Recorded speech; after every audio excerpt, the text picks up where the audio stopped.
Hopefully, 3, 2, 1. Okay, there we go. Mm. Do-do-do-do, do-do-do-do. Oh, is this? Mm-hmm.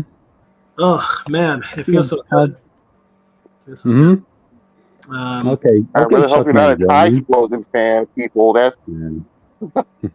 it's concerning today. yeah. Mm-hmm. I You see think we that face? confirmed that for Alligator, the best starter of that series now. I'm just saying. What series that? Silver Gold? Uh, whatever it is. It's Totodile for Alligator is the best starter for that season now. Not Meganian and not Tie Explosion. Mm-hmm. It's fully confirmed by law. Mm-hmm. You see the face on our thumbnail on our image right now of John Stewart. That's how we looked at the leaks. Okay, that's how we. That's how we looked. Audience, you'll understand that when we get to it. Like I'm just understanding the leaks like about 10 minutes ago, and I'm already dumbfounded. I was showing you. I was just telling him what the It just title was. makes no sense. I think. I think it We got makes some, bro. Yeah, let's start about. Say your name, bro. Let's see. I know yeah. you like Jake. Save it. Start the intro, bro. Let's go and get to it, Okay. please. Okay. Welcome to Comic Fanatic Live. You're here with me, Cryptid Seeker 415. Hope y'all are enjoying Columbus Day and have a happy one. Yep. Come at me, Twitter. My name is you know what? I was gonna say a spicy intro. I didn't realize how canceled we could have been if I said what I was gonna say. My name is Jake Tylenol. Out of context would have been bad. My name is Jake Tylenol, and today my intro was stopped because I was gonna get canceled. So instead, I will say protect your Pokemon at all costs. Yes, audience, yes. Wait. My name is Austin. I want to remind people there's no laws against the Pokemon Batman. All right? You see this what you see this low bunny? I'm gonna do some things to it. It's perfectly legal. I'm just saying. That's we're gonna end that line. And listen. Thank you, Joker. And we are down which pronouns they, he, but together with him, we form the Fanatics. And we talk about the news and reviews of the week. We need to figure out what whims people are. Cause I'm kind of concerned with this robot we're making looks like. I don't know what we're missing right now. That's kind of funny. I'm not gonna lie to you. Listen, I'm imagining like a body, like arms, legs, head, no legs. Listen, I'm cooking it up. Don't worry, I'm in the shop. I'm working on it. But listen, the point is, we are the Fanatics, and we talk about the news and reviews of the week. And today, on this special Monday, we'll be talking about the news with a special timely review. We have some interesting topics for you today. We'll be talking about Pokemon, as you can see in our title. We'll be talking about a new expression to gotta catch them all. It's true. We'll be also talking about Green Lantern on some DC news. We'll have a special review for Metaphor Refantazio, and as well as so much more today that we just can't wait to get into. So, without further ado, we do have socials, but I don't remember them. Never do. Comic 69. That's all you need to know. You can find us. Just search the name. It's there. Twitter and Comic 2.0 and 69. There's Instagram, Twitter. There you go. Yes. And without further ado, let's get into the topic, starting with the spiciest. Let's go. Okay, who wants to Game start Freak? Me. The Game Freak leaks have happened because people were fed up because of the lawsuit against Power World. So people really wanted to know what was going on with Game Freak. What are they actually planning? How are they going to make sure their next game beats Power World? And we leaked it, and we found out they were going to try to do it spicy. They said we're gonna grow y'all kids up a little bit. You thought it was meant for 10-year-olds? Nah, not anymore.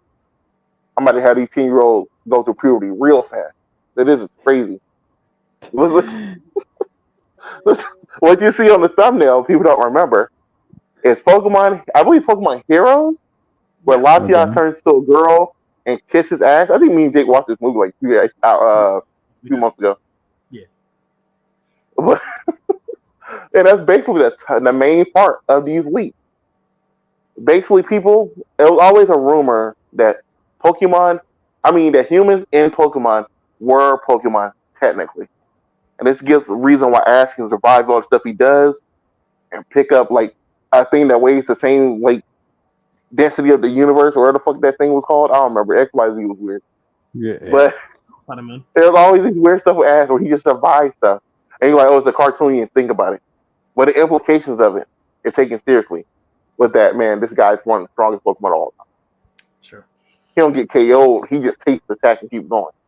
Sure. But we have some stories here connected to this picture. Since people are Pokemon, that means technically they can mate. I think that's the safe way to say it. I don't want to say. Well, technically, I say breeding because Pokemon breeding is a real thing in this game. In the game, but that sounds worse to be honest. But first of all, if you ever wondered what a baby between a human and a Pokemon is, either it's going to be a full blown human or it's going to be a full blown Pokemon. That's right, everyone. We follow Archie Sonic rules. Dude, all of them. What we know Pokemon come from eggs. So all I'm thinking about now is that freak of nature that was from that last Alien movie. Now, like, oh, you're trying to think of that's exactly what I think of too. Yeah. Oh God, bro, that actually, bro, we need a Pokemon horror game. That'd be hilarious. Yeah. I audience, like, yeah, you know, I thought the strangest thing of the month was going to be that whole, you know, Johnny Storm with that whatever alien he hooked up with, and I said, like, dude, you basically hooked up with a Pokemon, but now look here, like, a month later, they're saying, oh yeah, you could actually. What? Wow. The worst part is the signs was always there. You had all the Pokédex entries of Pokemon apparently hitting on humans, or one to sleep with humans, or one was specifically said he was cucking a man. Like Pokemon back in the day, the Pokédex entries weren't taken as seriously as they were in current day. But now they're all canon now. I tell you that much. Let's get into a story. So you're telling me when Cacnea was cuddling up with James from Team Rocket, there was some deeper meaning there? Yeah, most likely. You could put an example on the screen. We also have a picture that the audience can read along with us. Okay, who wants to read it? There was a man in a village. One day, the man went out to hunt for a stantler. While walking along the coast, he found a Lapras on the beach. The man had relations with the Lapras, then sent it back to the sea. The man, the next day, he went to the same spot, and the same Lapras was there. The man had relations with the Lapras again, and sent it back to the sea in the same way. A few days passed, and one night, the man had a dream.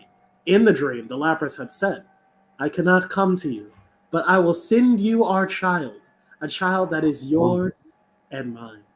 The next morning, the man went to the place where he had met the Lapras. There was a boy there. The man took the boy home and raised him. Years passed. The boy grew into a young man, and the father died. The young man was left all alone. There. Audience, people don't know. Go ahead, Curtis. Yeah, audience, I just want you all to know I came back from a party with my parents having 2 glasses of wine, each like over 20 years old. And yeah, I'm just drinking coffee to kind of wake myself up. But screw the coffee, man. This topic alone, I wish y'all could see my face. Wow. Yeah. Out of 5 stories that were released, this is the most tame one. At least, well, to be fair, I guess we can't say this one was. Can I say consensual? Can you what?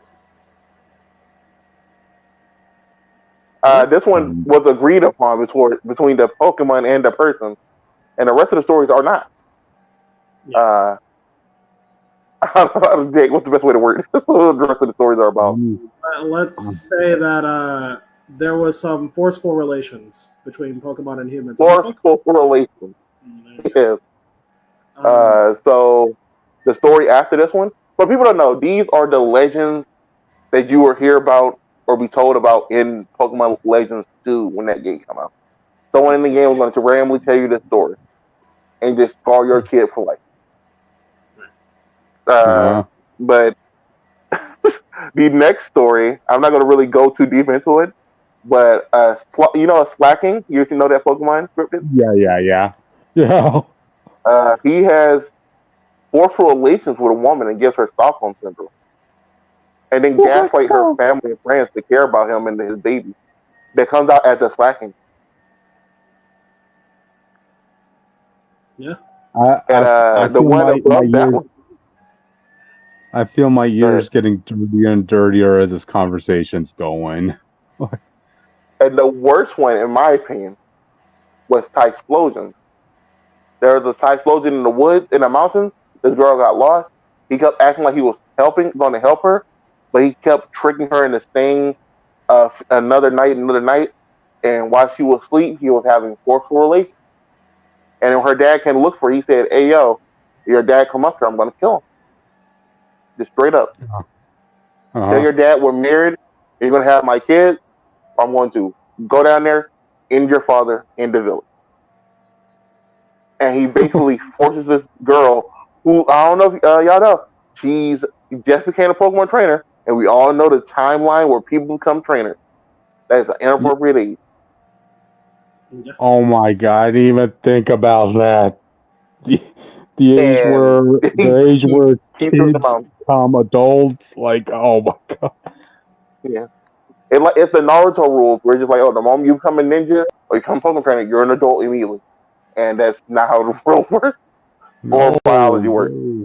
Well, I mean, at least in the Naruto universe, you know, kids are still obligated to be genin, and you know they have their teachers, you know, tunings and above who are supposed to look after them. I mean, here in the Pokemon world, yeah, once you decide to become a Pokemon trainer, yeah, go off, travel the world by yourself in the forests, in the deserts, in the mountains. Yeah, you'll be safe.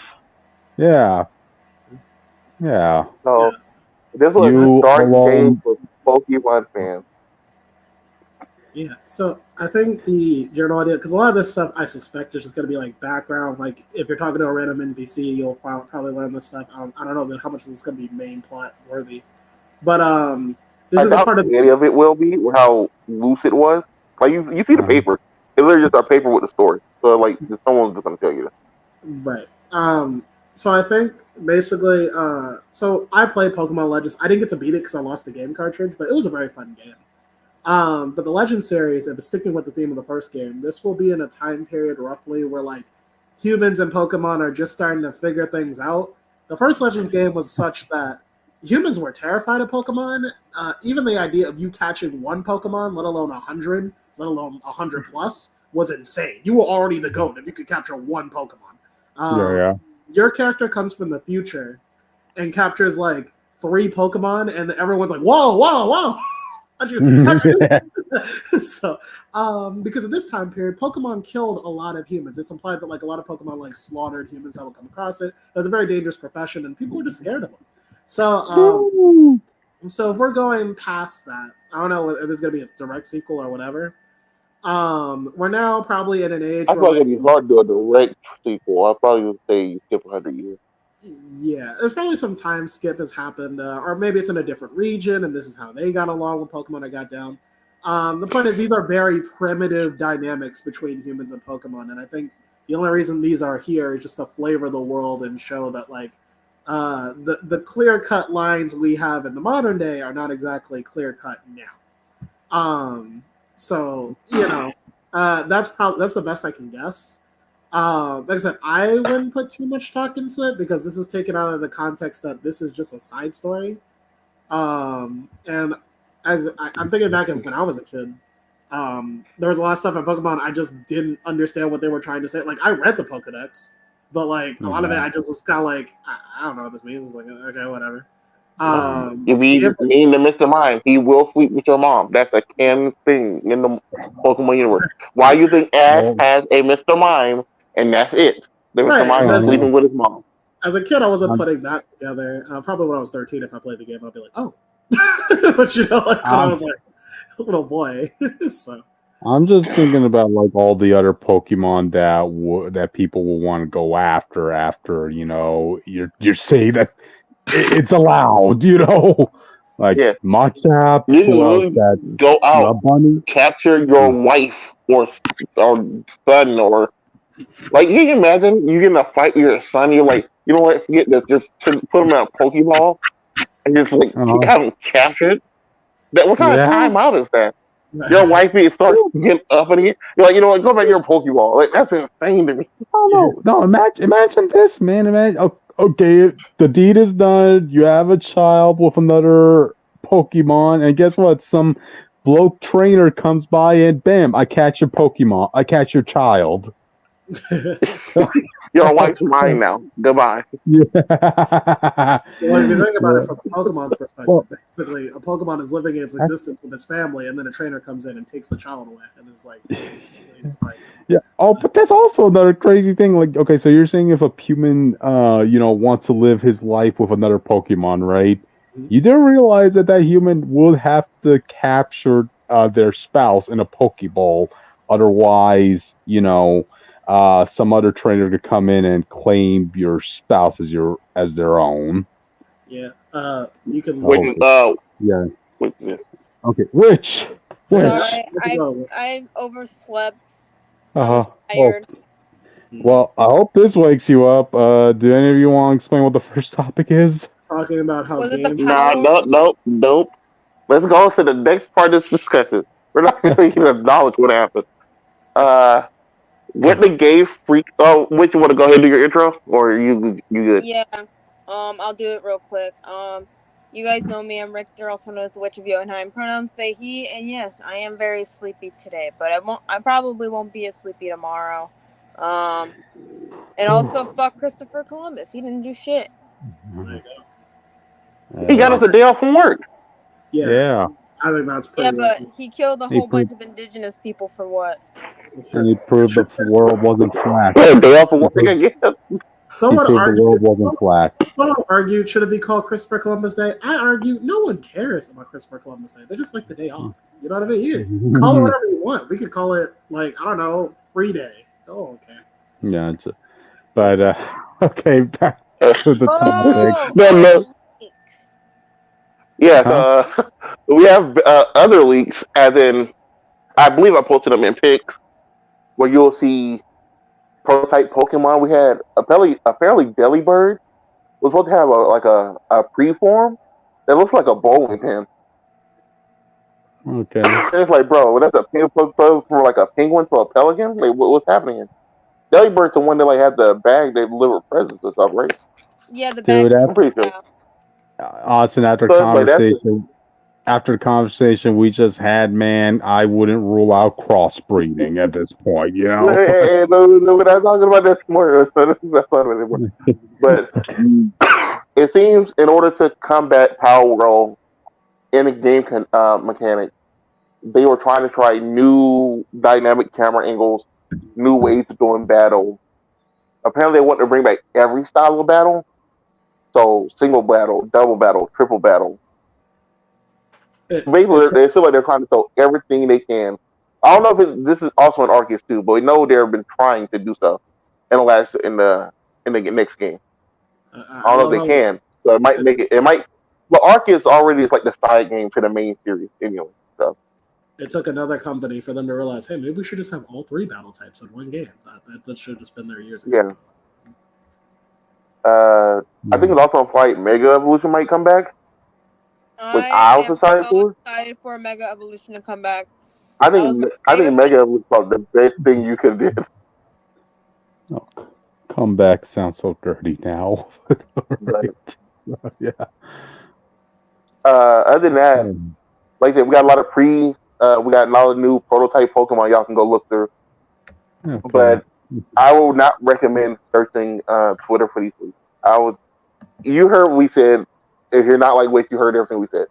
So just be safe. Maybe don't go on Twitter for the next 2 days. And I will. If you're a Logan fan, I'm very sorry. And justice for that one proto water type, the bunny in the little pool floaty. Justice. Oh God! I will never look at a Pokemon the same way again now.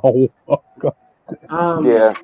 Also, it seems like they just have the attitude from the manga, where like like this would be like if this was in the manga, I probably wouldn't think about it. It's just because it's in the games, and the games are like the middle ground between the manga and the anime. That it's kind of just, Even if it's in the manga, I feel like it'll be weird to like address it now as a thing. You know what I mean? Yeah. Mm-hmm. I mean, I get there's always been a discussion, but I agree with you. Like the manga probably would have been a better place to sneak some in there. Yeah. But fun enough, I think we've seen Pokemon have pressures on humans throughout the show, but they just never treat it as a actual option.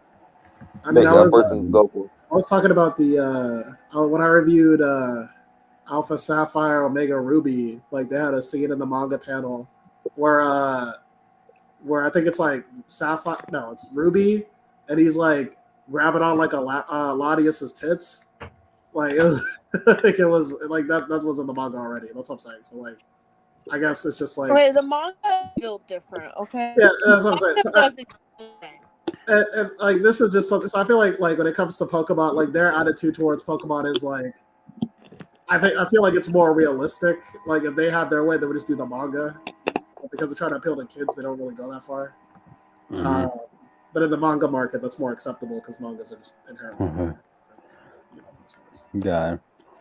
I don't think the Game Freak over the manga actually, to be honest. You don't think they have any? You don't think they have any input on it? Well, I think when it comes to like getting one started, I don't know if they have like impact over the story or anything.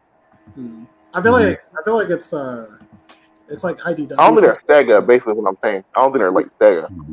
I think there's some things they can do. I just think Game Freak is very. I think it's because it's a Japan-based manga thing. I think they're just more loose. Oh yeah, they probably don't care, to be honest. Yeah. Gotcha. But anyway, I think we said as much as we can on this topic. Unless there are other things you guys want to mention from your picks, or no, we scarred these people enough. What do you say, Rich? Power World is adding sex. Fun fact. What, are you serious? Well, Pokemon just added sex, so there you go. I didn't realize that was it's a race. It's a this feels like it's the rated R version. See who can sleep with animals first. This is the furry timeline, bro. This is the craziest thing I ever feel like. The furries have finally won, and it's all your fault. God. Yeah, no, I am very upset today, so I'm trying to make everyone else's day upset to counteract the fact that I'm also really upset.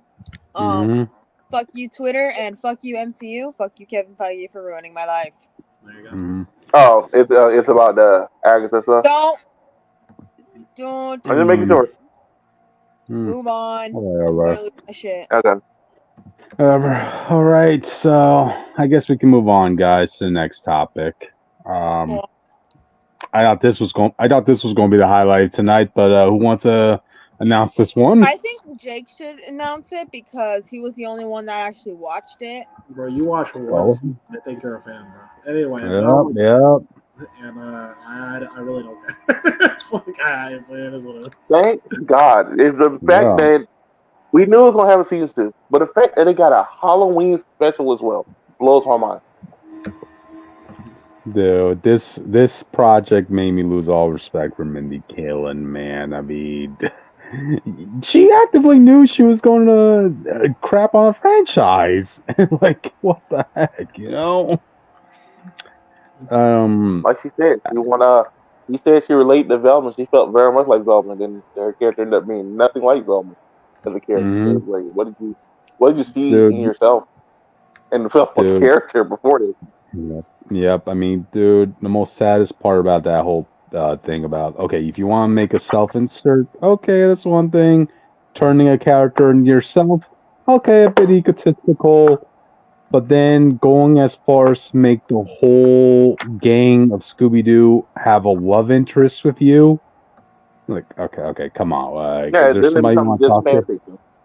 Yeah, I mean, is there somebody you want to talk to? Do you have like some self-esteem issues going on? Like, come on, that's where's the line drawn with you? I just remember being mad at her for being like, she was pushing so hard and acting like just because. Oh, look, I'm doing a Velma's getting representation when like, and she was trying to make that like the driving force of Velma. Like she's the one. I don't know if you remember. without the Yeah, main yeah. thing of talking about, but it didn't really Mm-hmm. mean anything in the show. And then I was Mm-hmm. like, the last time the last live action Velma was Japanese, right? Or Asian, if I remember correctly. Yeah, I mean And they that was the didn't make only. it a big deal. It was good Yep. reputation, but they put the character Yeah. first, and she just happened Mm-hmm. to be a different race.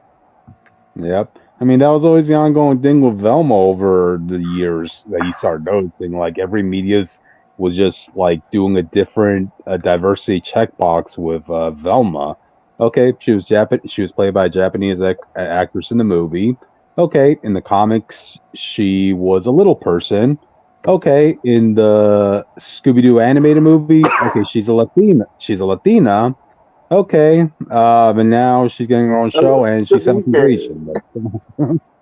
Mm-hmm. they got the little person thing from I don't know if you remember what it was. Uh, Scooby Apocalypse. what a pup named Scooby Doo? No, A no, pup a pup named named Scooby No, Doo. Scooby. they And all, Goaded, Velma they was all, goaded, very smart. goaded. No, no, and yeah, what? It's a goaded show. Oh, and Velma, it was good. yeah, No, that fucking show was Scooby great. Doo. And Velma was very much, and Velma was way shorter than everyone else. So the joke was that I, she was a little person. They tried to put that in the comic. That's what they hey, came from. I just took that as she was the youngest out of the group, but that's just me. Trust me, Um, that doesn't mean you're gonna be the youngest if you are the shortest. Trust. yeah, it varies, I will but say like though, this show did do one great thing, and it what? redeemed Scrappy Doo's character. Him killing Velma saved his career. He had a whole resurgence Yo, for people. yo, That was after crazy to me. I, After this series, man, I don't want to hear anybody say that Scrappy was the worst thing that happened to Scooby Doo. For one thing, he saved Scooby Doo from canceled audience. All right, true thing. He also You killed know, Velma, so slay my book. yeah, yeah. I'm pretty sure like Mindy Kaling was even thinking, oh my. I'm pretty sure she was even in that scene, right? She was thinking that she might have been seen as the hero from the audience. Like, hey guys, I'm going to be the one to kill Scrappy Doo. So yeah, yeah, you guys will love me after that. No, no, like, go Scrappy, man. Like, You know, I think people forgot. Like, go ahead with. no, I was gonna say something stupid. You can go first. You can do your thing, and then I'll do my thing. I was gonna say I don't know if people remember, but Scrappy Doo had a little bit of clout, like from the first live action film.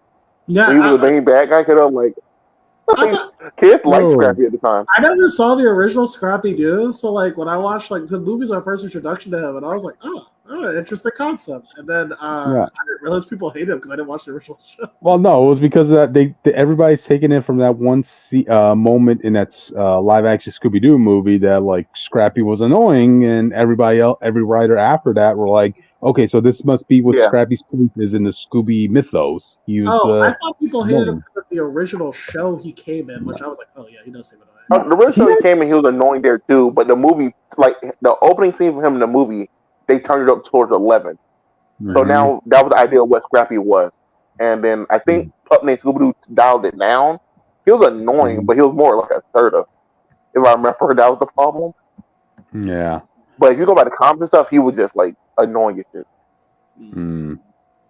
Gotcha. But I liked him as the villain. He was he's a really good villain for that first film. Hey, you know what's funny? Apparently, everybody looks at enjoyed that movie when it was out, but then everybody's looking at that movie and like, oh, actually, no, Scooby Gang, you guys were the monsters that created Scrappy for dumping him in the middle of nowhere.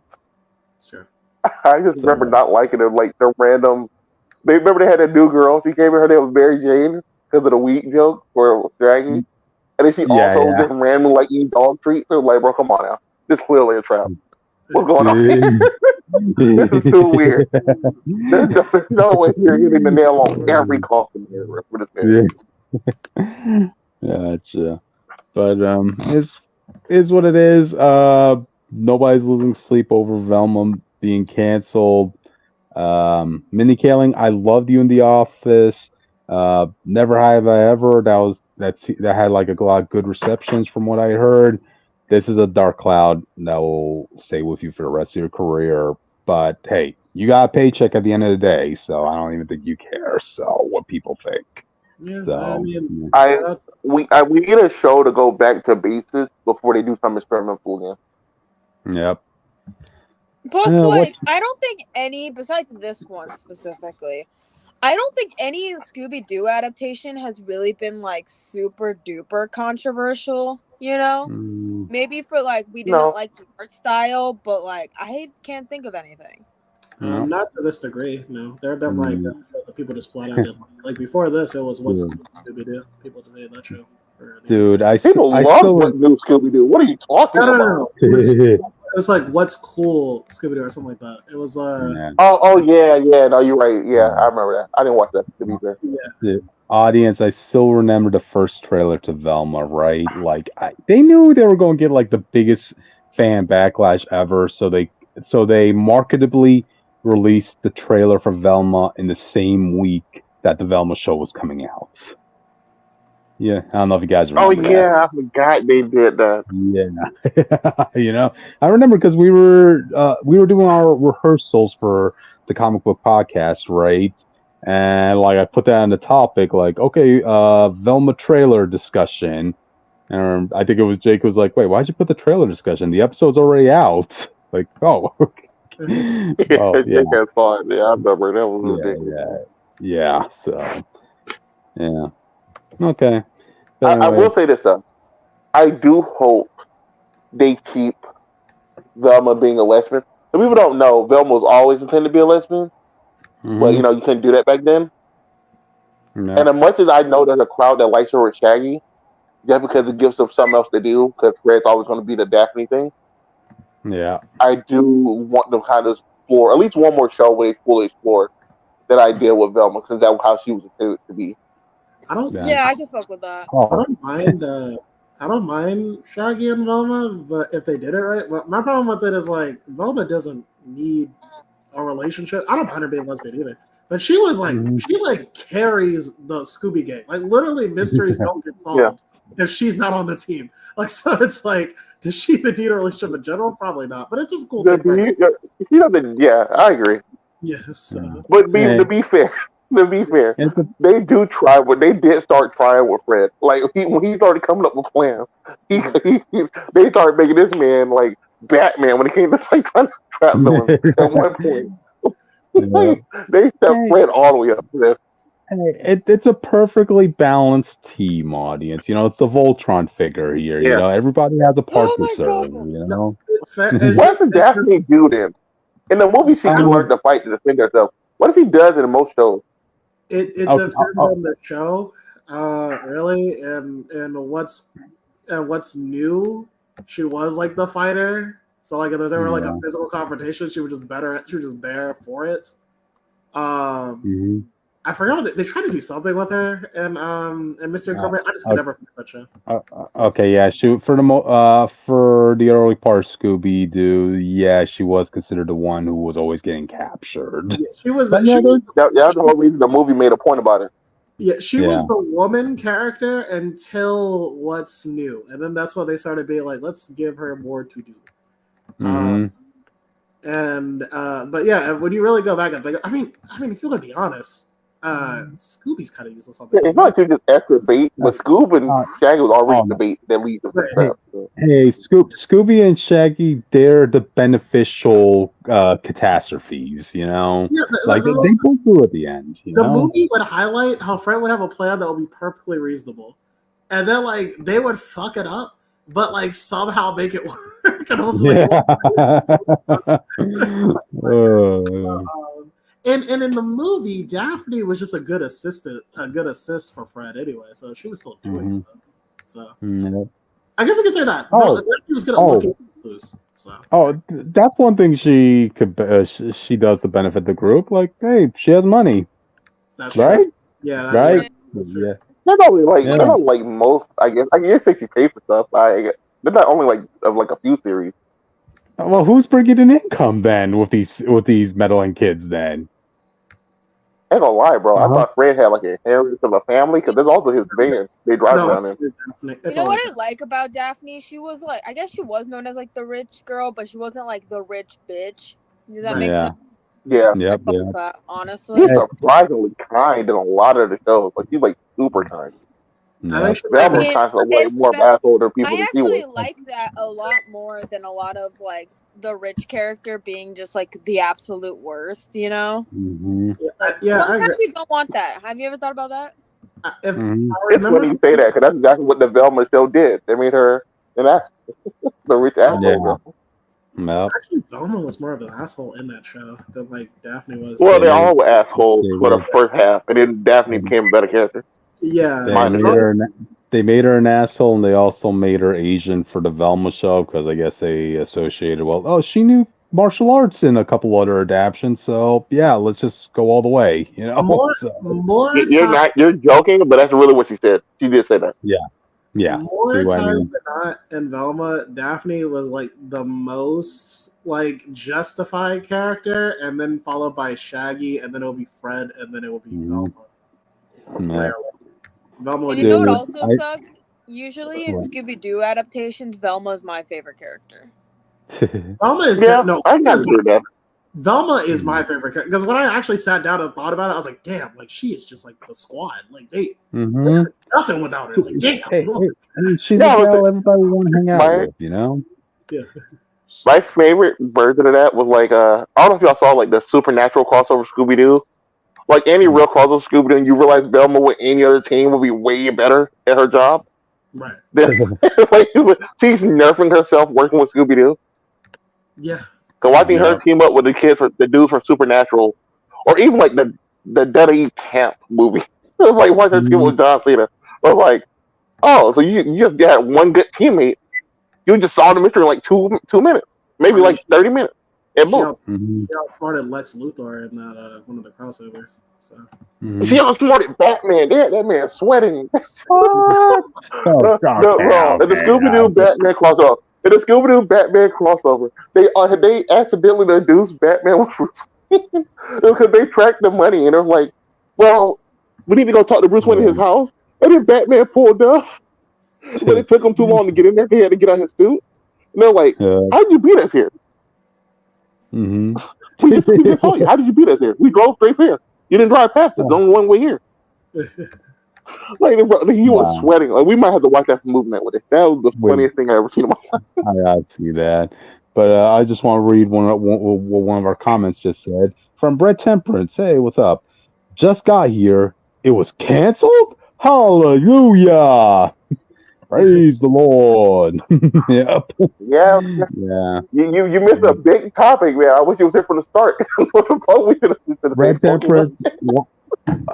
After tonight, watch our first topic. I'm still trying to process what happened, what's allowed in a modern world, like a Pokemon, like yeah. So, alright then.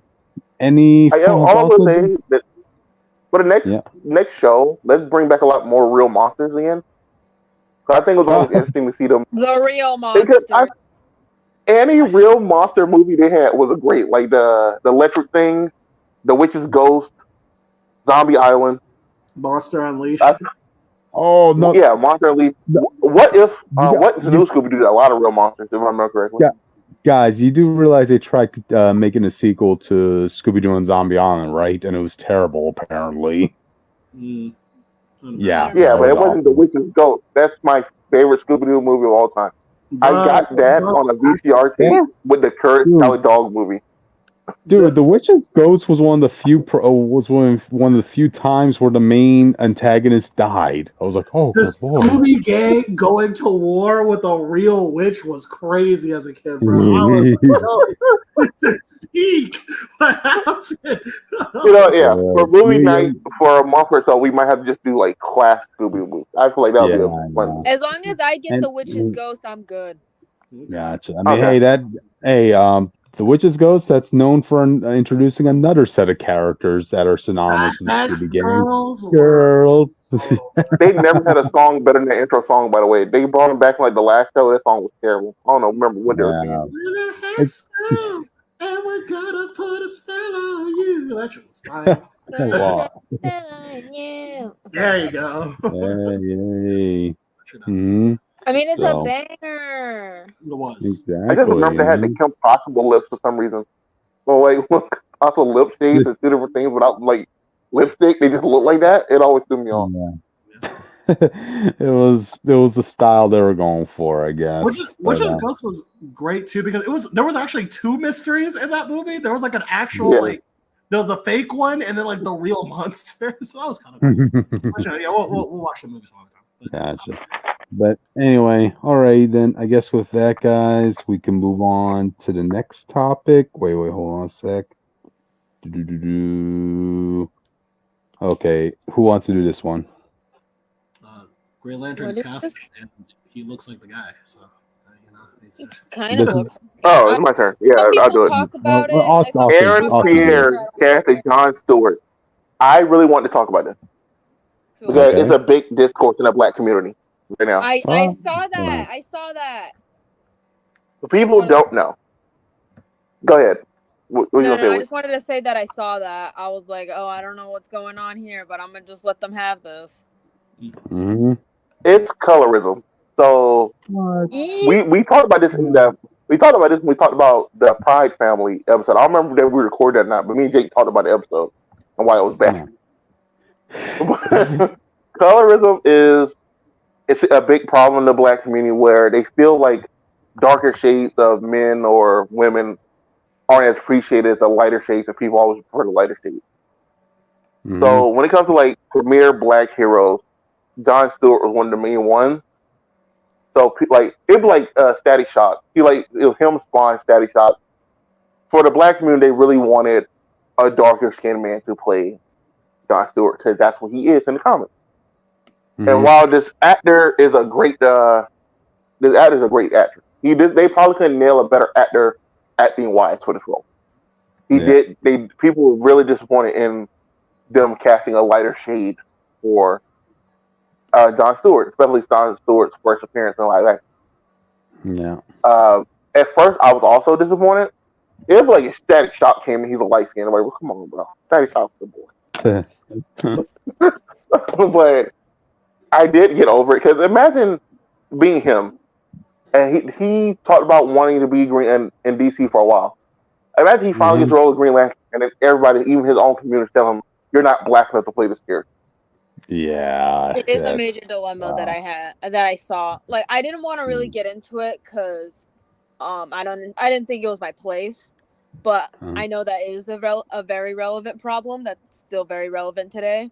I'm like kids. I'm not excited about tomorrow where I have to explain something that I'm very unqualified to do because I know I have to. So Google's free.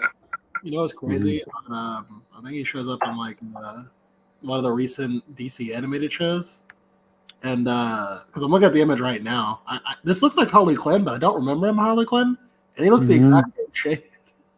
Like, I know people didn't like that either at that time. Okay, I didn't see it because I don't remember he was in the show. I can't remember that scene.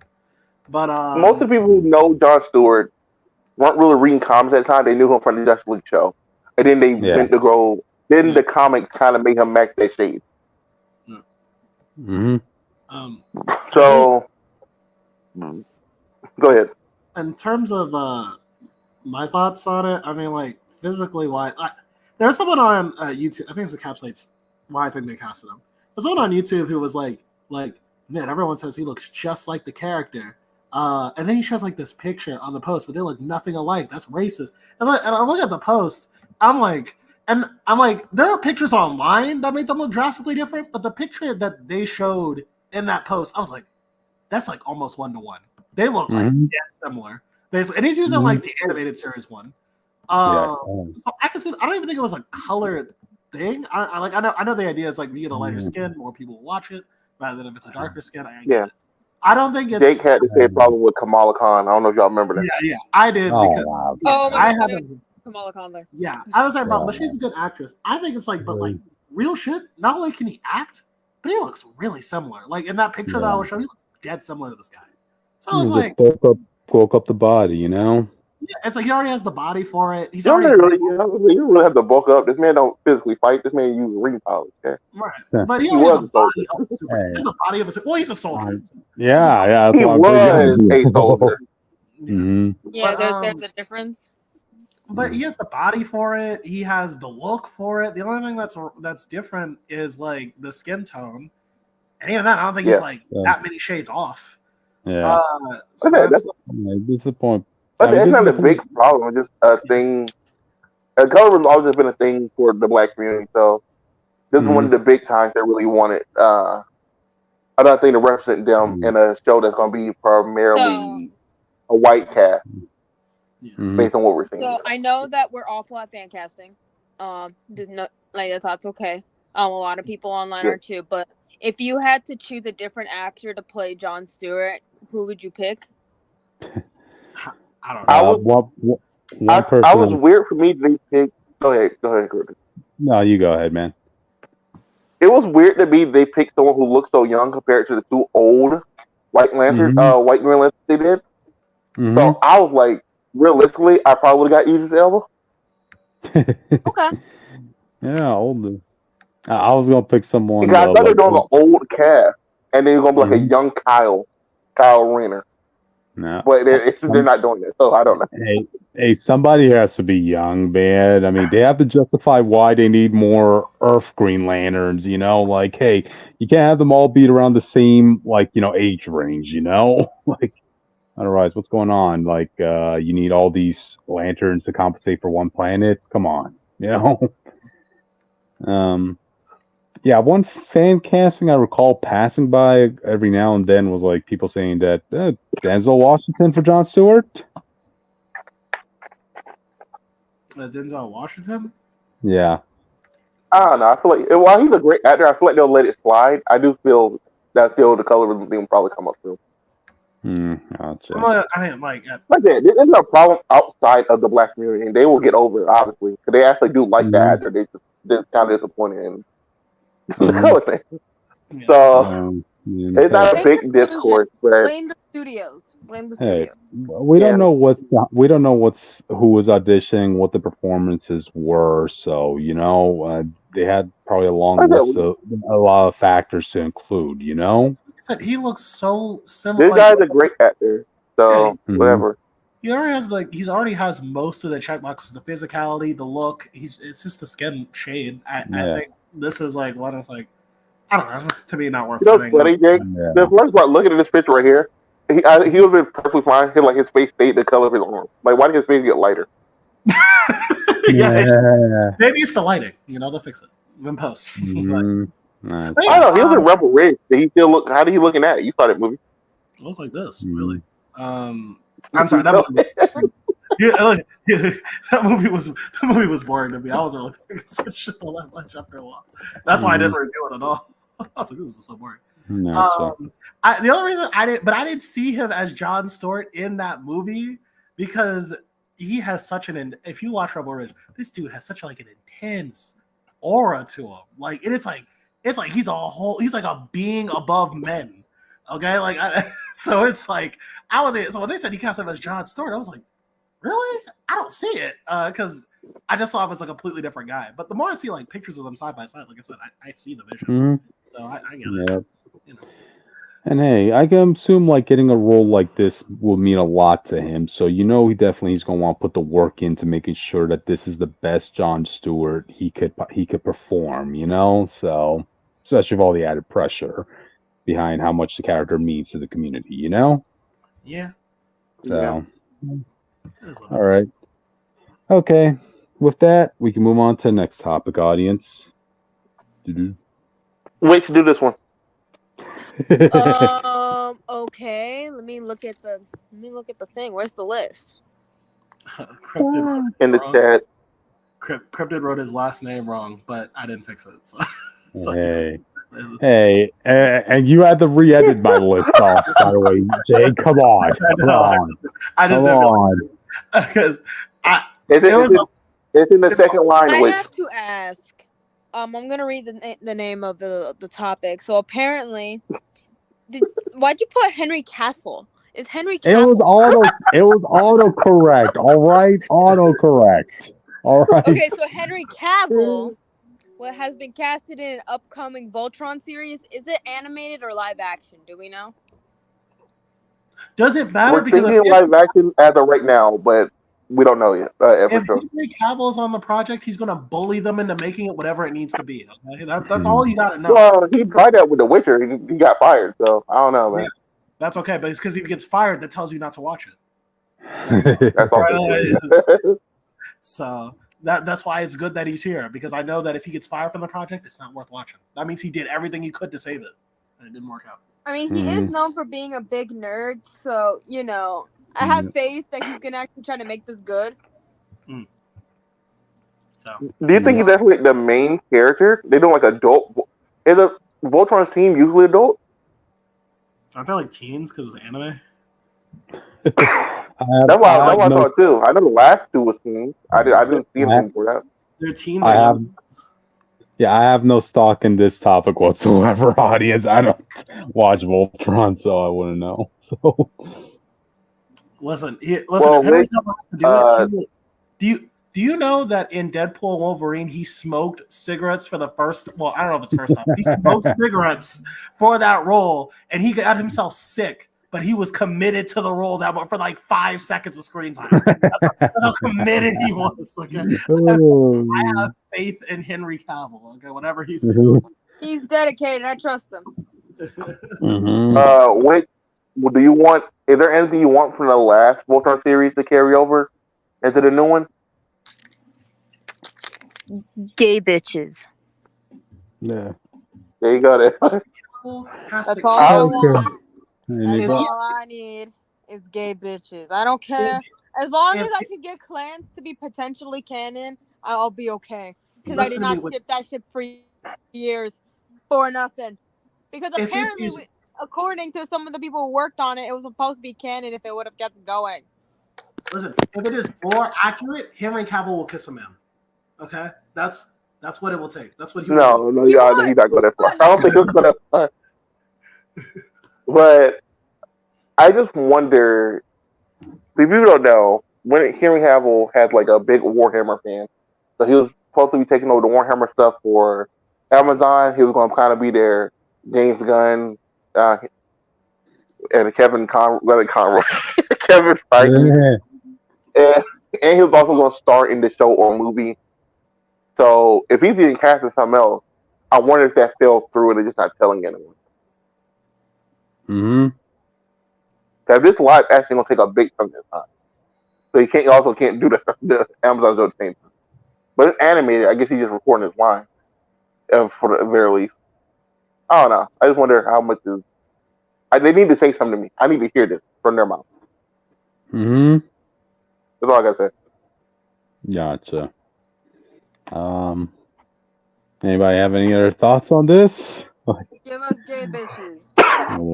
God have faith in Henry Cavill. He has a fandom behind him, so he'll bring in. Wait. Why did you choose like the worst picture for him possible? Isn't that a picture right now? Wait. Hey, wait! This was the picture they had on that article that was on Hot Topics. All right. This is the from Argyle, the terrible spy movie. We do better. Guys, I have no stock in Voltron. I don't know who we playing. It's just funny, bro. Hey, guys, you send me pictures, all right? I have to find every topic because you guys didn't send me anything. Well, except for that one topic Jake wants to talk about. That was one he added. I was busy, Austin, yeah, you're one to talk. I had to go scrounging for picks for your first topic. Busy. I'm not even at home, okay? Yeah. Hey, there have been a couple of live streams. Okay. Hey, Austin, there have been a couple of live streams where I wasn't at home. I was in another state. He was in the trenches, out in the war. And you had a cat to keep company, okay? Yeah. That cat and which I've been coming to these shows with 4 hours of sleep. So there. Listen, Yeah. You know how many times I've done this goddamn podcast in the car? I literally. Oh. So, of all the moments for which I have technical issues, right? Audience? Fuck you. Okay, we heard That's that up at to next least, right? topic. At least. Oh, The with that. power of my rage. Don't test my patience, Yeah. Cryptid. Do not, because Venom. I'm already pissed Dude, off from people on Twitter. I'm pissed off at all the MCU files. You leave let's me out move of on. this, okay? You leave me out of That's a this. terrible name. All right, That's what let's I'm move calling on. them because they're assholes. Yes, All that's right, let's wrong. move on I to agree. let's move on to the next topic, audience. Austin, do you want to do I get this to me. one? Yep. So Venom confirmed. Venom 3 is confirmed not the end of Eddie Brock's or Noel's story. So this has just been straight up said by Sony. So I think this Mm-hmm. pretty much confirms that Spider-Man 4 is going to be a follow-up to this movie because we know they still want to do that crossover where him and Venom team up and fight the King in Black, which is Noel.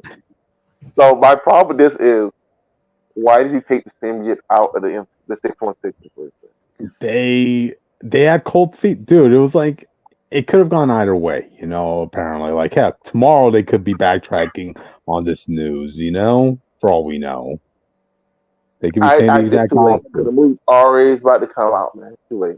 But dude, I'm pretty sure they have multiple endings for the movie. One to say like, okay, we're going forward the crossover with Spider-Man, and the other one to say like, okay, we're going to be doing just our own property thing with Knull. This is Tony. Okay, this is Mr. Half Cop. They don't go in with any full plans. Okay, Mm-hmm. I don't Yeah, trust them to have a. I don't trust them to be smart enough to have two films. Okay, I'm telling that right now. yeah. But Yeah. yeah, so them taking it out to 616 seems stupid in retrospective, but they might explain that later.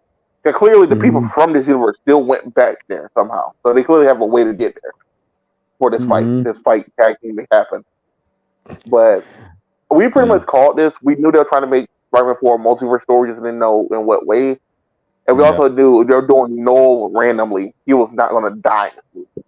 Venom, there's nothing this Venom can do that Dude, would be able to beat that Knull. He has no yeah. preparation to fight one like that. Audience, what we saw of Nolan in the trailers, I'm guaranteeing you that's going to be the end credit scene or whatever, of this film. So I think yeah. it's in the movie. I think it's in like the last 5 minutes where Noel's going to get up. He's going to like start being on his way, and they're going to delay him somehow. And that's about it. Mm-hmm. And then the post credit scene going to be him like finally about to get started, and they're like, "Oh, we gotta go get help. Who we're gonna help? I guess the spider guy." Like, bro, what do you think Spider Man's gonna do? Yeah. Like, this team up in respect, and they're doing it because it was in the comic, but here it makes no sense. Mm-hmm. Why did you do this? And we already know the Venom writers aren't good enough to make this convincing at very least. Mm-hmm. I still think Venom: Let There Be Carnage is probably one of the worst comic movies I've ever seen on rewatch. Oh wow. I liked it the first time I watched it, but the more I rewatched, I kept noticing stuff. And the more I kept noticing, the more I started hating it. I just hated what they did with Carnage, like just make the symbiote something else rather than we are Carnage, or like, yeah, so. I didn't like how they gave it to him. Mm-hmm. like the whole scene of him getting it just looks dumb. The whole reason Carnage and him have a different bond because Carnage gets in his blood, but he just kind of bites Eddie and he swallows it. And I'm like, okay. Yeah. So stupid, man. Then they remember we got the dude playing Toxin. We didn't even see him get infected with a symbiote. He just randomly had powers at the end. Does anybody remember that? For real? Well, he's in the trailer for this movie. Oh wow. Oh, I watched the trailer and I didn't even know he was in the trailer. So He had 2 seconds of being locked up. He got locked up by the people who went to go get the symbiote from the 616. Wow. Yeah, because his only crime apparently was escorting a crazy lunatic from one jail cell to another. Yeah. Yeah. Yeah, he did come get pushed over that whole film. It was kind of crazy. Mm-hmm. He was just doing his job. And he was like, Eddie, I don't like you, bro. I can feel you're lying to me. He kept fucking him up the whole film. Yep. Yeah. Yeah, we all kind of knew, like, Knull was going to go on to do bigger and better things in the future. So, yeah. Now, question for y'all: are y'all ready to see Venomized heroes in the big screen? No. Well, I didn't show you this picture, but we saw a picture of Venomized Frog, and it was very disgusting. Because apparently Yeah. Venom's gonna be on a horse, he's gonna be on a fish, and he's Yeah. gonna be on a frog. You don't think they're going to venomize established characters by the time Knull comes over? I doubt they're gonna be able to get any real big names Spider-Man for. They'll get whatever they could. I mean, they'll get No, Scorpion back as Venom or well, Vulture or whatever. I agree. Scorpion's probably gonna be there. Scorpion and Mm-hmm. Vulture probably gonna be there. I agree with that. Mm-hmm. That'd be kind of cool. But my real question is, will they tie in the Thor movie? Because people don't know the all black and the cursed necro blade and all this shit. That's Knull stored in the first original symbiote, and that's why the creatures in Lord and in what it's called Thor 4, Love and Thunder. That was called. That's why they kind of look like symbiotic creatures. Because that's what that blade can do. Wasn't So that that's blade still going to be destroyed? Knull's blade in the timeline. It got broken, yeah, but Knull can fix it. Okay. Yeah. Because he wears the symbiote on his own body, so he'll just use that to fuse with the sword. Yeah, I mean, I only saw Love and Thunder once in my life, and that was 2.5 hours I'll never get back, audience. So yeah, they broke it, so and that's when the dude went to eternity and asked for his daughter or whatever. But yep. Okay, so I wonder if they're going to actually tie that in, because Thor was also a big part of King in Black. He was actually the main part of King in Black, really, with Venom for him to win in the end. So they still might do that too.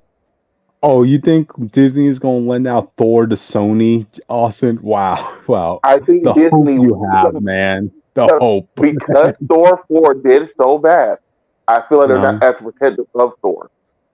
Mm-hmm. I feel like if Sony played hardball, they might be able to get Thor in the film. But it'll be a cameo. Okay, cameo at most. So yeah. They'll be lucky to get like Sam Wilson in the film for a cameo, let alone Thor. But at least he's important to the story. Yep. Oh, yeah. Well, just when we were trying to get on a Venom diet, audience, So yeah. You can never escape Venom. Yep. We're getting a Venom. We're going to have to get the Venom Dragon at some point, right, Austin? Oh yeah, bro! I can't wait for what it was called. When Miles comes in and one shots it. When Miles comes in and one shots that dragon. Well, no, it took a lot, but yeah, the Grendel. That's what it was. The prototype Grendel. Bro, I can't wait to see that on the screen. I actually will geek out for that. Dude, but, the hypest I ever got from that Grendel symbiote was a tie-in that showed that it was going to be the American kaiju going up against Grendel.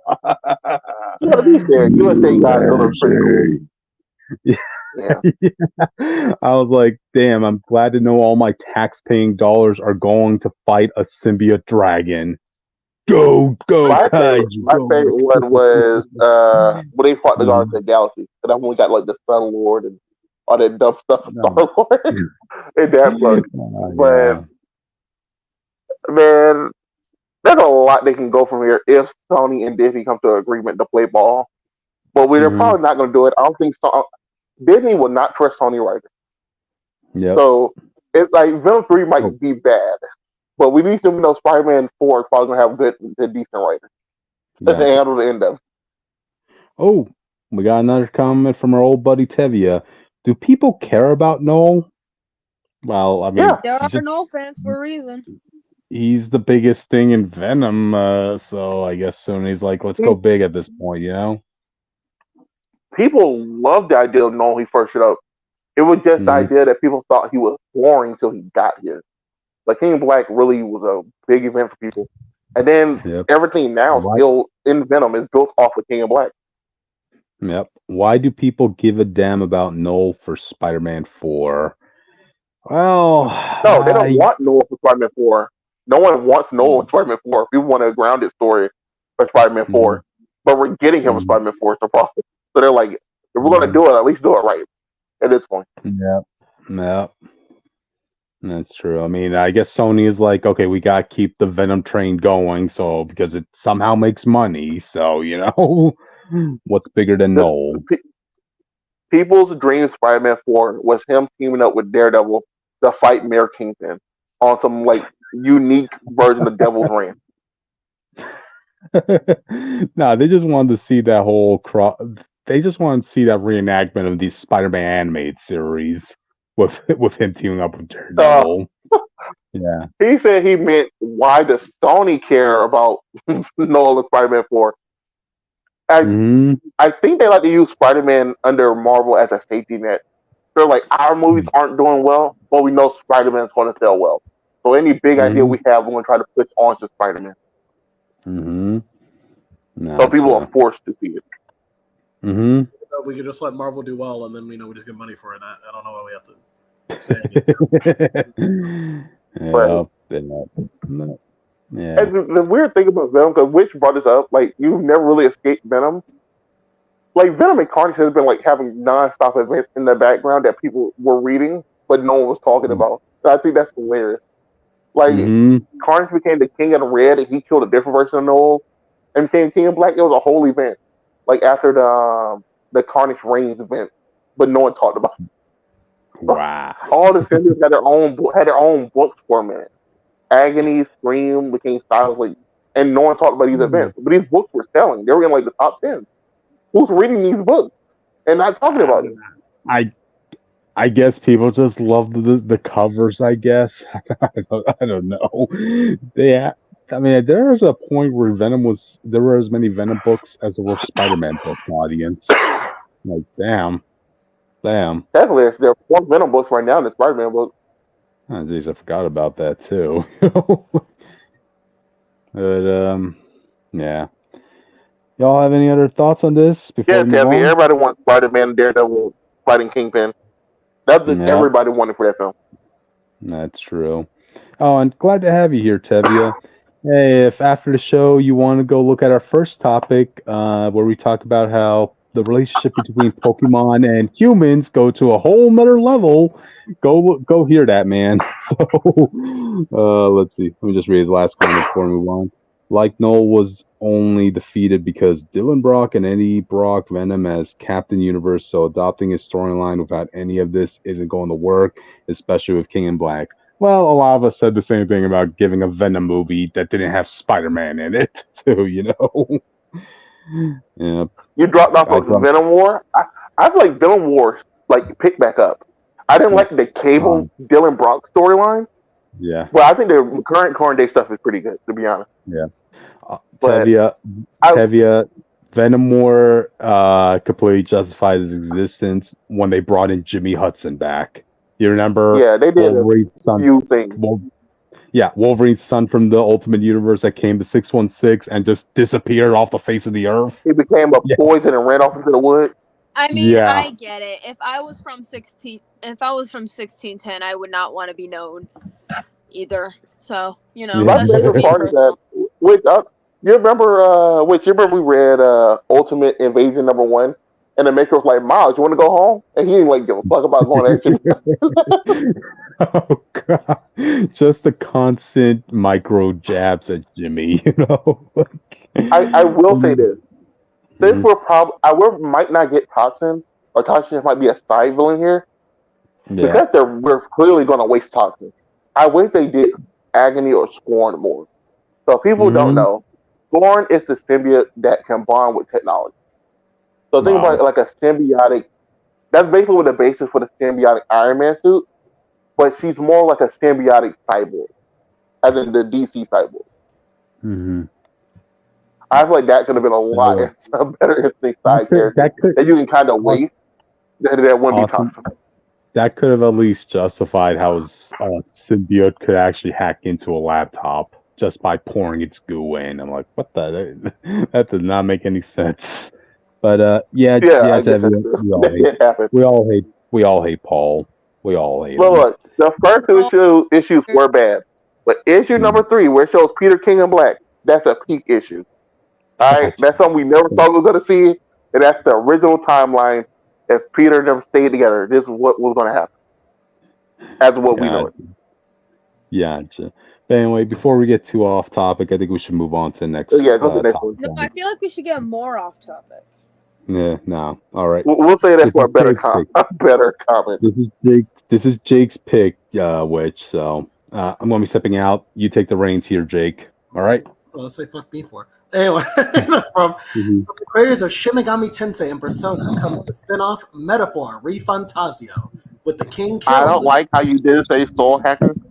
Because Soul Hackers have nothing to do with it. Soul Hackers is, we'll get into it. With the king killed and the prince in a magic-induced coma, your quest for revenge is interrupted by a tournament for the next ruler of nations. In this tournament, anyone from any background can earn the right to rule the nations. Now, with your newly awakened abilities, it is up to you to rise from the bottom ranks and become the new ruler to stop the king's assassins from taking over the world. This game is exactly what Atlas needed right now, and I'm really happy that they made this. So basically, Jake Tevye is also playing the game. Oh, cool. So if you're going to say spoilers, probably be my. I will try to spoilers. I don't know how far you are into Tevye. You could just tell me, and I will monitor what I'm saying. One of the things, so basically, this is a spinoff of Persona, more so than SMT, but it takes a lot of concepts from both franchises and puts them together. One of the things this game gets right off the bat is the art style. Between SMT and Persona, both franchises had their own unique type of vibe and art to them. In fact, that's what Atlas used to really strive a lot with giving each series spin-off series they did, Soul Hackers, Devil Summoner, all those, they all have their own unique look. Even early Persona had this kind of like gothic feel to it before it evolved into the more shiny, stylish anime style that we know from Persona 5. This game, I don't really know how to describe it. The colors are vibrant. Everything feels like it pops. It's alive. It feels like a hyper fantastical setting. And I really kind of enjoy like just looking at the game. It looks kind of like a storybook kind of setting to it. When it comes to gameplay, one of the things I really enjoy is kind of how it changes some things for Persona that might have been aggravating, and kind of gets that SMT flavor. For instance, in Persona, one thing that you don't get from SMT is the ability to fuse abilities together. In this game, your party members can use a move called Synthesis. This is taken directly from SMT, where if two characters have awakeners, I don't really remember the names of them. Basically, they have awakeners that have similar chemistry with each other. They can do a combination move. So basically, if I have one character that knows a weak wind attack and another character that has an awakener that has chemistry with it, I can do an attack that is either stronger or attacks the whole group, if that makes sense. Another thing I really liked is that unlike Persona, everybody in your party can swap out awakeners. In the Persona series, after the second game, they made it so that there was only one character in the party that could have many personas, and that's the wild card character. But in this game, all characters are the wild card character, which makes it a lot more interesting in fights. It makes it a lot easier for you to cover your own weaknesses. As a result, though, this game is actually a little bit harder than what Persona 5 is. I'm playing the game currently on normal difficulty, and the first dungeon, it's not like crazy, but it is like, it was like giving me more problems than like the first dungeon of Persona 5. One of the things, so one of the things that you will be doing later on, especially when you get to the first section of that dungeon, is you will have to understand how the game mechanics come together. In every boss fight and every really encounter, you will have to think, do you have the right setup for this, type of scenario? There were so many times in the first dungeon alone where I thought I was just under-leveled, and maybe I could have leveled up a bit more. But I thought to myself, wait a minute, before I go back and grind, let me just look at the Awakeners I have right now, and let me just see if I can, reorganize things. And sure enough, I came up with some interesting combinations. One combination, which is really useful, is when you unlock the Gunner Awakeners. And if you take the back row, that's right, the row system is back from SMT. Love it. If you bring the characters with the guns to the back, you can shoot out a volley of cannons or a volley of missiles, and this does huge damage to opponents, whether they have a weakness to it or not. And this is very useful as long as the enemy doesn't have like a repel or a resistance to piercing damage. Sometimes you might want to mix up the elements a bit to get those battles just right. Like I said, there's so much you can do, so many different combinations. I recommend really playing around with them. You'll find the thing you're looking for, I promise you. Another thing that's evolved from the Persona series is social links.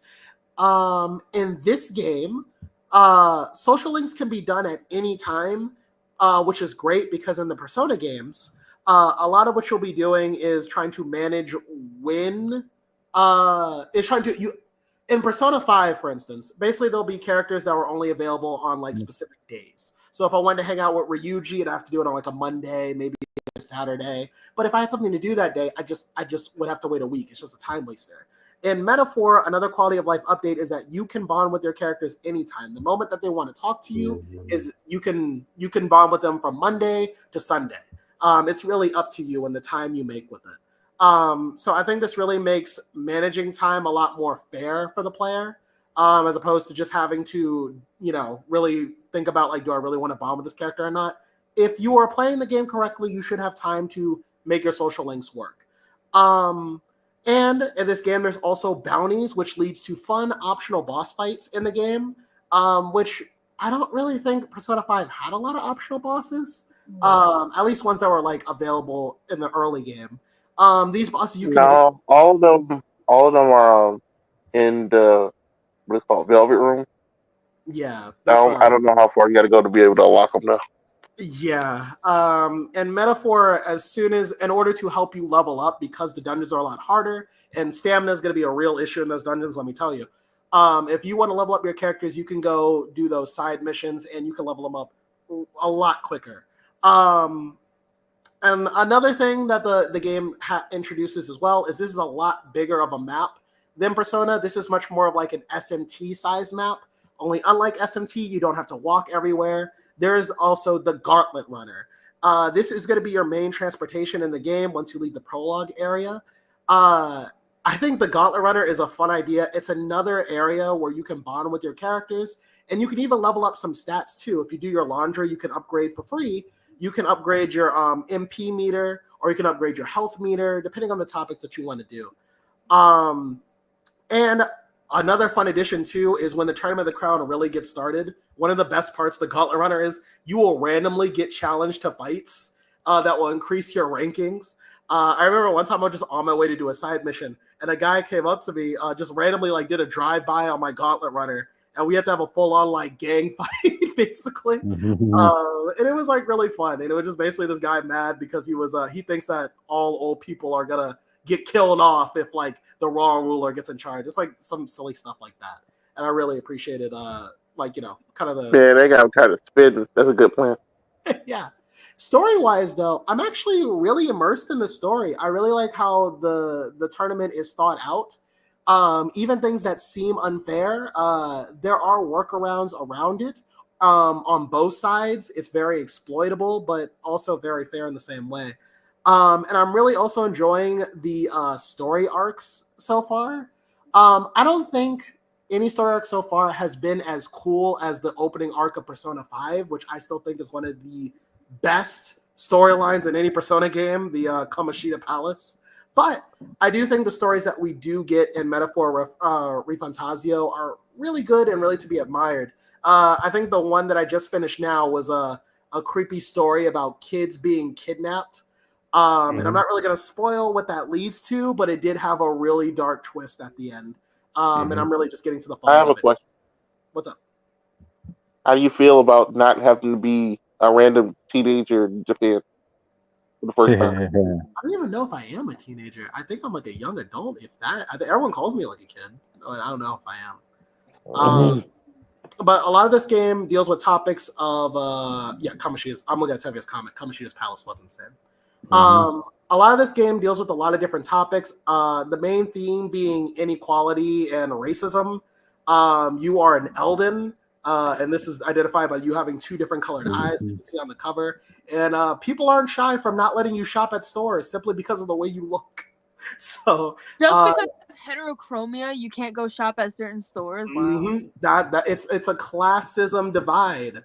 And so the real themes is and also I do like too how in a lot of shows, like we watched the He-Man show, when they introduced democracy, people just kind of were like, yeah, they were cheering for it. I like how this one was like, democracy has been introduced for the first time, and people are like, this is weird. Like this is like very strange to me. What do you mean we just vote for the person?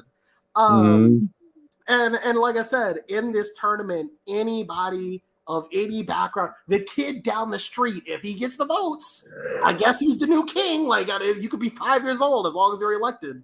Who cares? And it leads to a lot of people with a lot of different motivations running for office. I think all of that works. I'm trying to think if there's anything else I missed.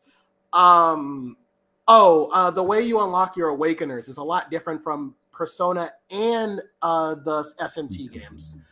In SMT, a lot of what you were doing was negotiating with demons, so you could try to get them on your side. In Persona, it's not really negotiations. I think in Persona 5 it was, but in the prior games, after 2, it was more like collecting cards. In this game, social links are the only way you're unlocking more Awakeners. So it is really on you. If you want a new power, you have to get to know people. And some characters unlock multiple Awakeners the more you talk to them, or unlock the ability to get them. Also, you get more by maxing out the Awakeners you have. So like the Awakener that the main protagonist starts off with, once you get him to level 20, you can unlock a new Awakener that's supposedly stronger. I have no reason to use him right now, but I'm sure I'll find a use for him. Whatever. The mechanics are a lot different, but they force you to actually get to know the world and get to know people and rely on social links a lot more than Persona used to. But yeah, there's so many more mechanics in this game, but I don't want to take up too much time. I highly recommend this game. You can get it on the PlayStation or or Steam. I don't know if it's on Xbox, but who cares about Xbox? Am I right? You get it for like $70, which I know is a lot in this day or time, but it is what it is. Sorry, Tevia, by the way, I see you in the background commenting along with me. Appreciate you. I was just trying to get through the whole review. But yeah, like I said, it's a great game. Highly recommend. Oh, one thing I wanted to bring up, because I thought this was funny. So this game is in a fantasy world, as you can tell, but they have this fantasy book that your character has, and when he reads the book, the fantasy world is the real world that we live in. No, and I thought that was really funny. It was just a cool version of like a story trope. But that's all I wanted to bring up. Yeah, Metaphor Refantazio. So you say the post-credit scene of this game is gonna be like he's reading the book, and it cuts like Joker reading the book about his world. I think that would be dope. I really hope they actually connect Persona and Refantazio this way. I really think they're alternate universes because of the designs, and there's a lot of things in it that make me think it's another universe of Persona, but it is what it is. Yeah. But yeah, Metaphor Refantazio. Highly recommend. Go play it. Cool. But all right then. I guess with that, we can move on to the next topic, audience, unless you guys have any final thoughts. Oh, go ahead. Okay. All right. And I'm getting this one. So, Michael Strazinskys' Cap run ends at issue 16. I should have seen this coming when it was announced Sam Wilson's book is coming out, because I know Marvel wants that to have the official Captain America legacy numbering. So this shouldn't be a surprise to me, because like if history told us one thing, Like they tried the whole situation where okay, Steve will have his Captain America book and Sam will have his Captain America book. It never works out. Like sales wise or whatever, it seems to be like a bad omen when that happens. So all right, so they're going to put all their stock on Sam at least for the next couple of months. Okay. Concerning J. Michael Straczynski's Cap run, I just hope I enjoy this upcoming arc. I mean, y'all, for all you longtime listeners, I love the first arc of Captain America of his Captain America run. That was a breath of fresh air from that heinous Lansing and Kelly run.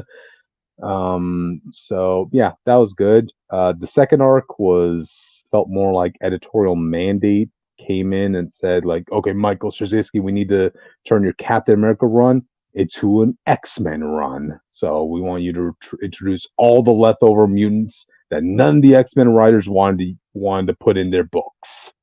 You know, and with this, it seems like with this arc coming up, it's going back to just J. Michael Straczynski just doing what he wants. You know, he's gonna be having Captain America team up with Spider-Man and Thor, two characters of which he's has run runs for. So yeah, it's gonna be But this hopefully will did be you a fun to talk about. see the Mhm. synopsis for that issue, Cap 14, where he does that? Cap 14, what? It's gonna be like their version of the Warrior 3 coming up, right? Yeah, I was very interested in that idea. 'Cause that's more Thor You, thing. So it's like, why are you doing that? What's yeah, going on I in the know. story that make y'all take that name? Yeah, I know. I guess just Straczynski wants to go back to like something he did in Thor's run when he was writing Thor, involving this Broxton. I don't Oh, know too much about really? that. No, I read that Yeah. run. I love that Thor. That's pretty Oh, cool. okay. So you want to I explain might what pick that book up. Broxton is? You want to explain what Broxton is? Broxton was one of the, if I remember, it was one of the companies at the Yeah. time. Because I believe Broxton was like the precursor to Roxxon in Oh, that okay. group, Okay. which Yeah. Thor is currently dealing with his book anyway. But Yeah. there's one of the main companies that were trying to buy Asgard and keep on Asgard from I think they were reincarnating after the death Oh. of Asgard, if I remember correctly in that run. That run got cut short as Okay. well, so we can get to finish that plot line. So I guess he's going to do it here. No, there you go. There you go. I guess you know. And plus, I'm sure he's going to make it make sense to have Captain America involved. I mean, you know, him and Thor are pretty tight. You know, I mean, it wasn't it say that everybody who's held the hammer have a special bond with each other, this and that. You know. And he looked up like, so Spider Man, why are you here? It's not even in New York. It's because Straczynski wrote Spider-Man. Dang it, that's all the explanation we need. Like, you know. So yeah, Straczynski. We could have had Tony here and had a really good Marvel Trinity moment, but he took that away from Oh yeah, that's true. That's true. But you know what, Straczynski, thank you for doing something good with Captain America as opposed to the past couple of writers who just seem to want to find a way to disgrace the colors that Captain America wears. Let's just put it that way. Damn, I think there was something else I wanted to add to this, but I can't think of it at the moment. But you want to talk about his 2-on-1? Yeah, he's going to do Cap Oh, teaming up with somebody. yeah, that's going to be in the next topic. Man, but there was Oh, something else in this cap topic that I wanted to bring up. Well, I mean, I'm getting the variant cover, the one that's on the right. I mean, that looks pretty cool. So there you go. And okay. oh yeah, that's another thing I liked about his run. He told the story that happened between when Steve, after his mother died, to the point where you know he went to go get the serum. You know, so I know. Something we Yeah, never I really know. known about. Yep, I'm glad. I was happy that he was able to tell a story because I swear to God, if any other writer and currently in Marvel were to want to tell that story, I'm already picturing they will probably want to say like, "Oh, Steve's mom used the N word or something at that time," you know, like I mean, stop. it's a very big possibility. Have you, Yeah, that you know? just step. I'm just saying, stop trying to make Steve horrible, man. Like that last run with Lansing and Kelly, like the whole retconning the Shield to have erased its origin. Okay, that was really overdoing. Cryptid. Yeah. I'm not like your frustration is justified. No one's saying that. Yeah. Like Yeah. not saying. However, Mm-hmm.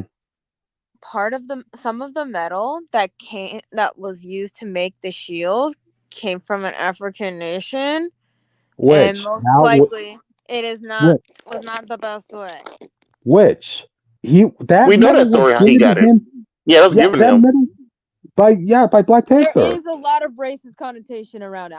that's all. No. It's Black not. Panther's Black Panther grandfather. gave it to him as a gift. Yes.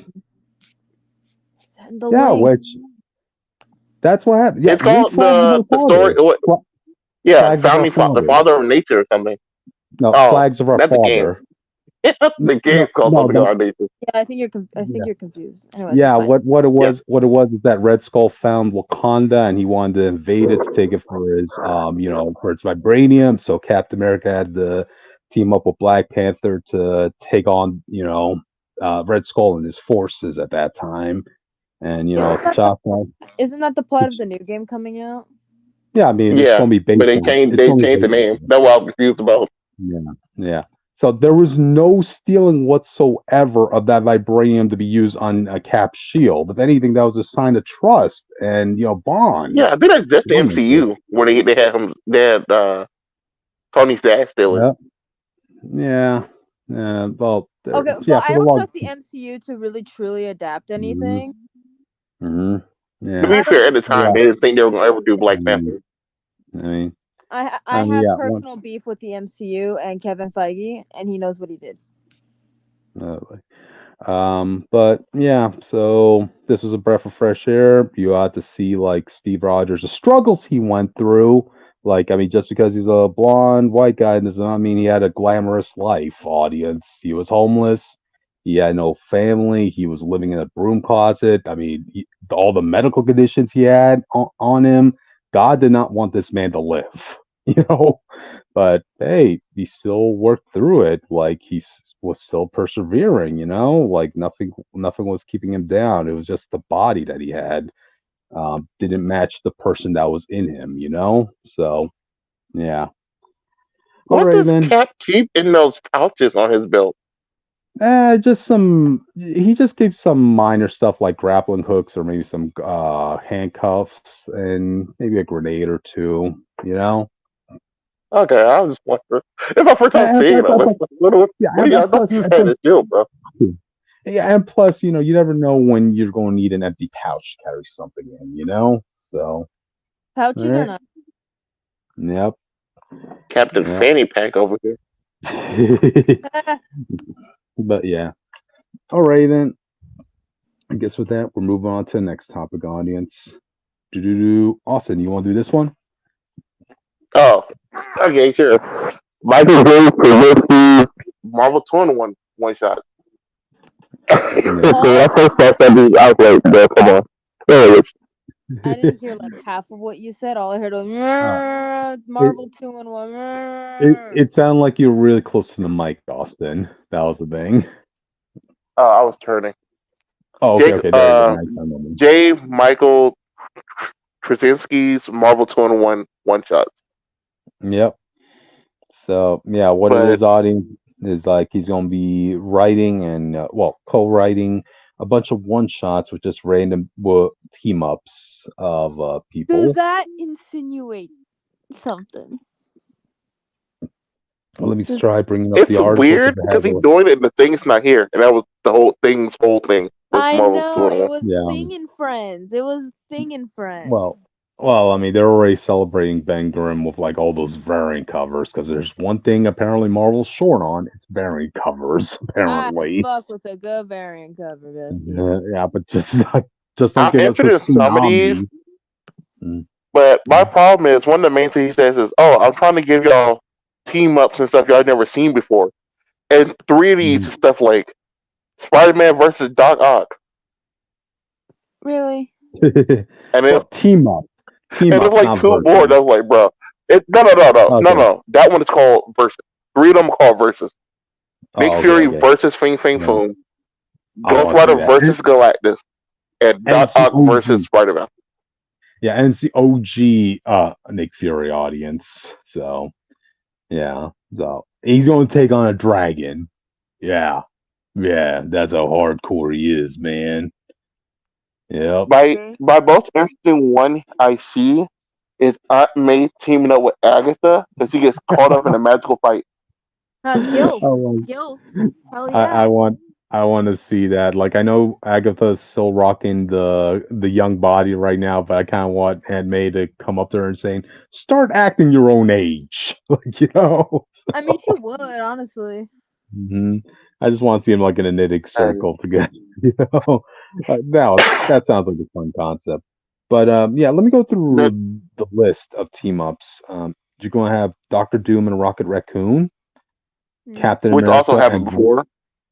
Oh, okay. You're gonna have Captain America and Volstang. You know, I'm definitely getting that. Of course, Nick Fury, Fing Fang Foom. Who else? Hulk and Doctor Strange. Okay. Ghost Rider versus Galactus. Dude, I still remember Ghost Rider one shot in Galactus in the Fantastic Four animated series. Yeah, I just like started Galactus. crying. I was like, well, come on, man. Yeah, like Galactus came. That was his big introduction. Galactus coming in. He was ready to destroy the world. This and that. Then just and the Fantastic Four couldn't beat him. But then just randomly Ghost Rider pops up and it's like, yeah, He's being like, penance there. hey.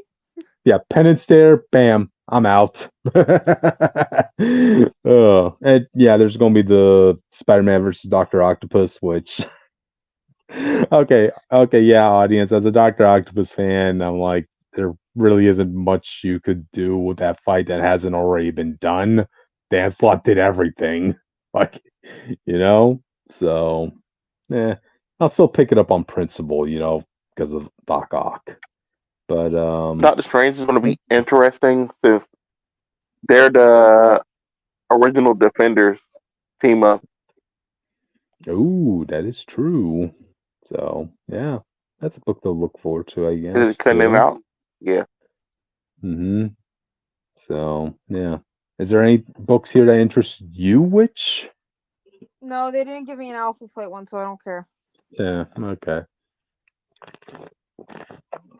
Uh, all right then. I guess with that, well, I just want to move on to the last topic of the night. Wait. Kurt, did you read some of these? What? I didn't read the premises. Why? Captain America and Volstagg. Volstagg recruits Captain America because a war breaks out in the 9 realms, and he feels Steve Rogers is the only one skilled enough to end it. Ooh, okay. There you go. There's my boy giving Captain America the respect he deserves. So Yeah, yeah. that's the only one with a synopsis right now. Well, Okay. Rocket has one, but they hmm already teamed up, so just them re-teaming up after Guardians of the Galaxy 2018. hmm That's true. But alright then. I guess with that, you guys want to move on to the last topic? Yeah. All right. All right. So do. Let me be the one to read this. Let me just pop it up. Do. All right. Spider Boy number 13 promises a new first appearance. I hate everything right now. Dun. Whoa. This is after the Spider Girl thing, right? Yes. So, there's going to Is be a that bonus. not farming for money? Is that what this is? Where he's like, someone's going to use this guy and I'm person in a movie, and they're Yeah. going to make me money. It's like he's farming for first appearances right now. Yeah, he did this when it came to that End of Spider-Verse audience when he said, "Yeah, I don't usually do this, but comic book shops, I would order more of End of Spider-Verse number 7 because yeah, something's gonna happen in that book that's gonna make it a collector's item." And wouldn't you know it, it was Spider-Boy, and it sold out like hotcakes. So yep. Um. We can watch this little boy get tortured by life even more. Yeah. It's just dance all having fun at I'm this just point, saying, you he know. chose the worst type of superhero to be. He chose to be a spider person, besties. Yeah, it's Am I just wrong? it's just something it's just something that he likes to have fun with, you know. Like, he really just wants to do a challenge where he wants to write a spider character that really isn't trying to mimic all Spider-Man skits or storylines, you You, know. But no, okay, no. maybe every now and You then. want to make a Spider-Man character that's unique? You know what you do? Make a What? water-based Spider-Man. Let me see what it chills in the water I like think there Deadpool. are Give me a water water spider. spiders, That's right? that's a real thing. A water spider? Yeah, There are water spiders, aren't there? Uh, You could play yeah. around with it. yeah. I'm sure that's going to come up in the next 2 years. I guarantee. That's what you do this. You do this, and I don't want to, but I'll buy your Spider-Man. I'll buy the I Superior know Spider-Man. people. Like I know people the make whole thing. spider sonas all the time, and people have made pirate spider sonas. So I don't Yeah, see why they I'm can't sure. do I'm sure there's a black. I'm sure there's a I want to see a Spider-Man spider pirate person hang out with Black Namor. Spider-Man. I think there's a couple cryptid. Yep, yep.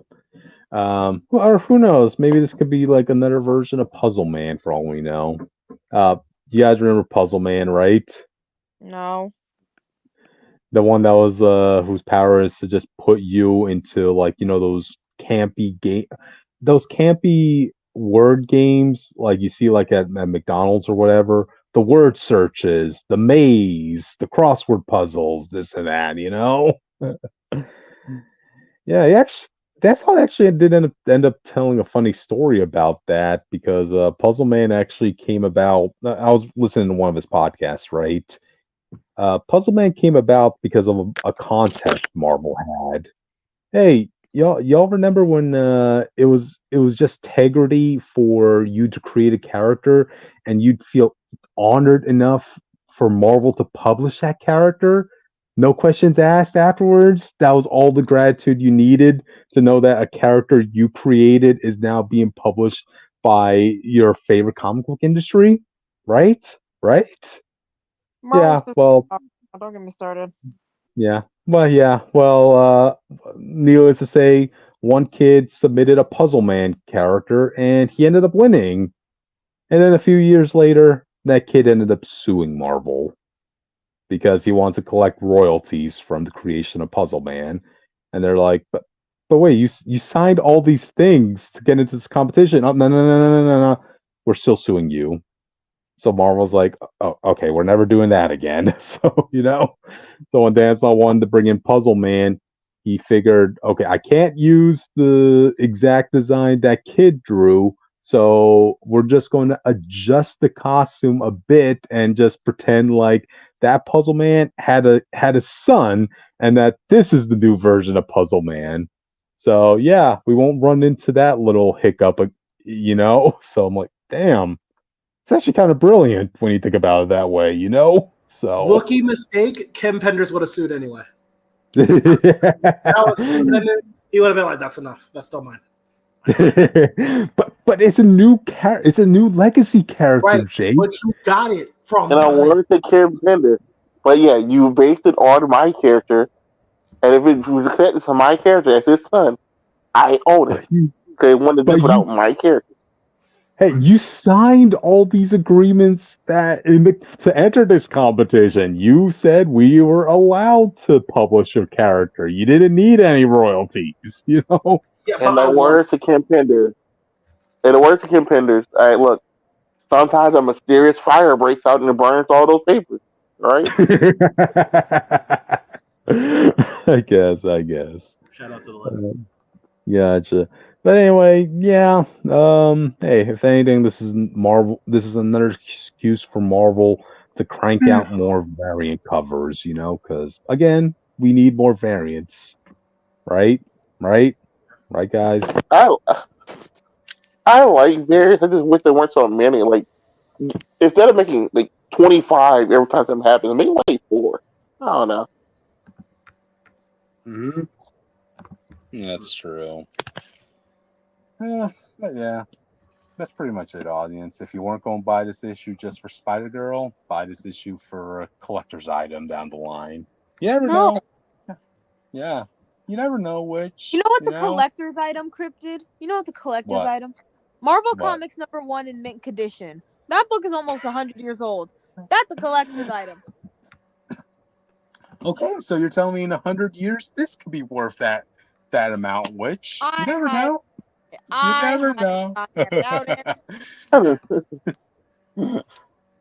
If we're lucky. Because like Dan Slott is not helping with the fact that a lot of these like #1s and variant covers are getting overproduced, so they decrease in value. This is going to decrease in value for collectors in the future. Well, fuck him. I wanted art. That's all Jake's fault.